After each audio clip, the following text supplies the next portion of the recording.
Hello friends, ಇವತ್ತಿನ ವಿಡಿಯೋದಲ್ಲಿ ನಾನು ನಿಮಗೆ ಹೂರಣದ ಹೋಳಿಗೆ ಅಂದರೆ ಬೇಳೆ ಹೋಳಿಗೆಯನ್ನು ಮಾಡೋದು ಹೇಗೆ ಅಂತ ತೋರಿಸ್ಕೊಡ್ತಾ ಇದ್ದೀನಿ. ಇದನ್ನು ನೋಡಿ ನೀವು ಮನೆಯಲ್ಲಿ ಮಾಡ್ಕೊಳ್ಳಿ ಅಂತ ಹೇಳ್ತಾ ಬನ್ನಿ. ಹಾಗಿದ್ರೆ ಇದನ್ನು ಮಾಡೋದು ಹೇಗೆ ಅಂತ ನೋಡೋಣ.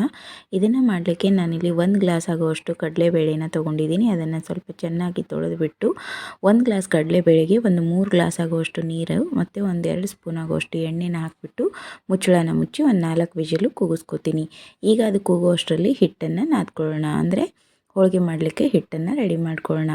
ಈಗ ನಾನಿಲ್ಲಿ ಗೋಧಿ ಹಿಟ್ಟನ್ನು ತೊಗೊಂಡು ಅದಕ್ಕೆ ಸ್ವಲ್ಪ ಉಪ್ಪು ಎಣ್ಣೆ ಹಾಕಿ ಅದನ್ನು ಚೆನ್ನಾಗಿ ಮಿಕ್ಸ್ ಮಾಡಿ ಸ್ವಲ್ಪನೇ ನೀರು ಹಾಕಿಬಿಟ್ಟು ಇದನ್ನು ಈ ರೀತಿ ಮೃದುವಾಗಿ ನಾದ್ಕೋತೀನಿ. ಮಿದುವಾಗಿ ನಾದ್ಕೊಂಡು ಒಂದು ಸ್ವಲ್ಪ ಎಣ್ಣೆನ ಹಚ್ಚಿಬಿಟ್ಟು ಒಂದು 15 ನಿಮಿಷ ಇದನ್ನು ಸೈಡಲ್ಲಿ ಎತ್ತಿಟ್ಬಿಡೋಣ. ಇದು ಒಂದು ಸ್ವಲ್ಪ ಹೊತ್ತು ನೆನಿಬೇಕು. ಈಗ ಇದು 4 ವಿಷಲ್ ಆಗಿದೆ. ಕುಕ್ಕರ್ ತೆಗೆದು ನೋಡೋಣ. ನೋಡಿ, ಈಗ ಬೇಳೆ ಕೂಡ ಕುದ್ದಿದೆ. ಈ ರೀತಿ ಬೇಳೆ ಮೆತ್ತಗಾಗಬೇಕು. ಈ ಹದಕ್ಕೆ ಬರೋವರೆಗೂ ನೀವು ಬೇಳೆ ಕುದಿಸ್ಬೇಕು.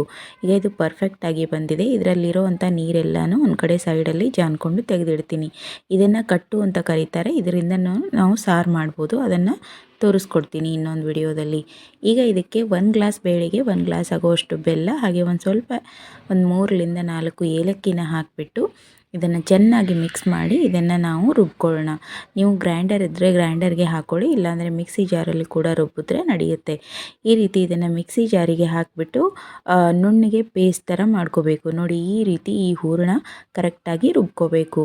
ಈಗ ಹೂರಣ ಆಗಿದೆ ಮತ್ತು ಹಿಟ್ಟು ಕೂಡ ನೆನೆದಿದೆ. ಬನ್ನಿ ಈಗ ಹೋಳಿಗೆ ಮಾಡೋಣ. ಹೋಳಿಗೆ ಮಾಡೋ ತಾಟನ್ನು ತೊಗೊಂಡು ಈಗ ಹಿಟ್ಟಿನಿಂದ ಒಂದು ಚಿಕ್ಕ ಉಂಡೆನ ತೊಗೊಂಡ್ಬಿಟ್ಟು ಈ ರೀತಿ ಮಾಡ್ಕೋಬೇಕು. ಈ ರೀತಿ ಮಾಡಿಕೊಂಡು ಇದರಲ್ಲಿ ಹೂರಣನ ತೊಗೊಂಡು ಫಿಲ್ ಮಾಡಬೇಕು. ಇದಕ್ಕೆ ಉಳ್ಳೆ ಅಂತ ಕರೀತಾರೆ. ನೋಡಿ, ಈ ರೀತಿ ಹೂರಣನ ಇಟ್ಬಿಟ್ಟು ನಾವು ಕರೆಕ್ಟಾಗಿ ಉಳ್ಳೆನ ತೊಗೋಬೇಕು. ಉಳ್ಳೆನ ಮಾಡಿಕೊಂಡು ನೋಡಿ ಈ ರೀತಿ ಕರೆಕ್ಟಾಗಿ ಫಿಲ್ ಮಾಡಬೇಕು, ಇಲ್ಲಾಂದರೆ ಹೂರಣ ಹೊರಗಡೆ ಬಂದುಬಿಡುತ್ತೆ. ಈಗ ಹೋಳಿಗೆ ತಾಟಿಗೆ ಒಂದು ಸ್ವಲ್ಪ ಎಣ್ಣೆನ ಅಪ್ಲೈ ಮಾಡಿಬಿಟ್ಟು ಈ ರೀತಿ ಮಾಡಿಟ್ಟಿರುವಂಥ ಉಳ್ಳೆನ ತೊಗೊಂಡು ಲಟ್ಟಣಿಕೆಯಿಂದ ಈ ರೀತಿ ತೆಳುವಾಗಿ ಲಟ್ಟಿಸ್ತಾ ಹೋಗಬೇಕು. ಅಂದರೆ ಸ್ಲೋಲಿ ನಿಧಾನವಾಗಿ ಲಟ್ಟಿಸಿ ಅದನ್ನು ದೊಡ್ಡದಾಗಿ ಈ ರೀತಿ ಮಾಡಬೇಕು. ನಿಮಗೆ ಹೋಳಿಗೆ ತಾಟಿಲ್ಲ ಅಂದರೆ ಪ್ಲಾಸ್ಟಿಕ್ ಮೇಲೂ ಕೂಡ ಮಾಡ್ಬೋದು. ಈಗ ಒಲೆ ಮೇಲೆ ಹಂಚನ್ನು ಗರಂ ಇಟ್ಟಿದ್ದೆ. ಈಗ ಗರಂ ಆಗಿರುವಂತಹ ಹಂಚಿಗೆ ನಿಧಾನವಾಗಿ ಹೋಳಿಗೆನ ಹಾಕೋಣ. ಹಾಗೆ ಲೋ ಫ್ಲೇಮ್ನಲ್ಲಿ ಇದನ್ನು ಬೇಯಿಸ್ಬಿಟ್ಟು ಈ ರೀತಿ ತಿರುವು ಹಾಕೋಣ. ನೋಡಿ, ಈ ರೀತಿ ತಿರುವು ಹಾಕಿಬಿಟ್ಟು ಎರಡೂ ಕಡೆ ನೀವು ಕರೆಕ್ಟಾಗಿ ಬೇಯಿಸಬೇಕು.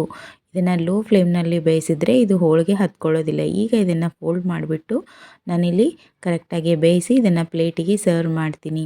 ನೋಡಿದ್ರಲ್ಲ ಫ್ರೆಂಡ್ಸ್, ಹೋಳಿಗೆ ಮಾಡೋದು ಹೇಗೆ ಅಂತ. ಇದನ್ನು ನೀವು ತುಪ್ಪದ ಜೊತೆ ಹಾಗೆ ಬಿಸಿ ಹಾಲಿನ ಜೊತೆಗೆ ಊಟ ಮಾಡ್ಬೋದು. ತುಂಬ ಟೇಸ್ಟಿಯಾಗಿರುತ್ತೆ. ಹಾಗಿದ್ರೆ ತಡ ಯಾಕೆ, ನೀವು ಮನೆಯಲ್ಲಿ ಟ್ರೈ ಮಾಡಿ. ಹಾಗೆ ನೀವು ಇನ್ನೂ ನನ್ನ ಚಾನಲ್ಗೆ ಸಬ್ಸ್ಕ್ರೈಬ್ ಆಗಿಲ್ಲ ಅಂದರೆ ಆಗೋದನ್ನು ಮರಿಬೇಡಿ. Thank you for watching.